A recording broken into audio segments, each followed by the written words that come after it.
بسیاری در ایجاد تریگر پوینت نقش دارند. از این میان حرکات تکرار شونده، به ویژه حرکات تکراری یا اووریوز سیندروم، در مشاغل مختلف از رایج‌ترین دلایلیه که میتونه موجب ایجاد تریگر پوینت بشه.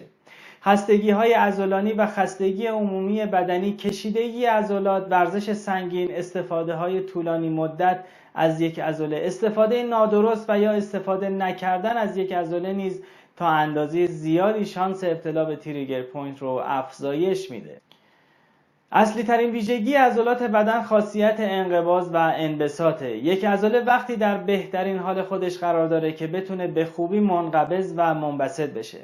و هم ریختن فاز انقباض و انبساط از جمله دلایلیه که میتونه منجر به بروز نقاط ماشعی یا تریگر پوینت بشه. تعادل انقباض و انبساط در ورزشکاری که با حرکات سنگین و پیوسته سر و کار داره بیشتر به سمت انقباض و عضله فرصت کمی برای قرار گرفتن در فاز انبساط داشته و لذا دچار تریگر پوینت میشه.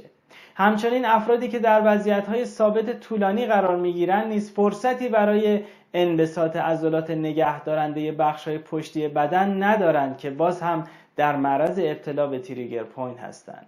مشاغل بسیاری مانند کارمندان، دندانپزشکان و رانندگان که باید مدت‌ها بنشینند، آرایشگران، معلمان، پرستاران، مهمانداران هواپیما که باید مدت‌ها بایستند از جمله مشاغلی هستند که در معرض ابتلا به تریگر پوینت هستند.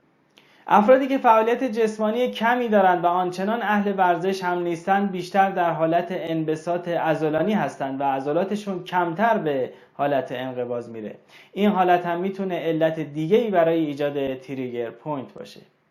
اختلالات اسکلتی یا نامناسب بودن وضعیت‌های بدنی، انحراف در راستای ستون فقرات مانند داشتن قوز، به جلو آمدن بیش از حد سر، شانه‌های افتاده و یا گرد شده، قوس کمری کاهش و یا افزایش یافته از دیگر عوامل ایجاد تریگر پوینت در بدن هستند.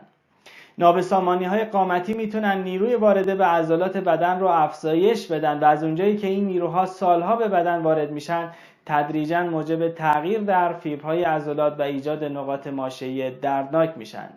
از دیگر علل ایجاد کننده تریگر پوینت میشه به مشکلات عصبی از جمله استرس و اضطراب، افسردگی، کم و یا زیاد بودن عنصری خاص در بدن، پیچ‌خوردگی‌ها و آسیب‌های دیسک بین مهره‌ای اشاره کرد.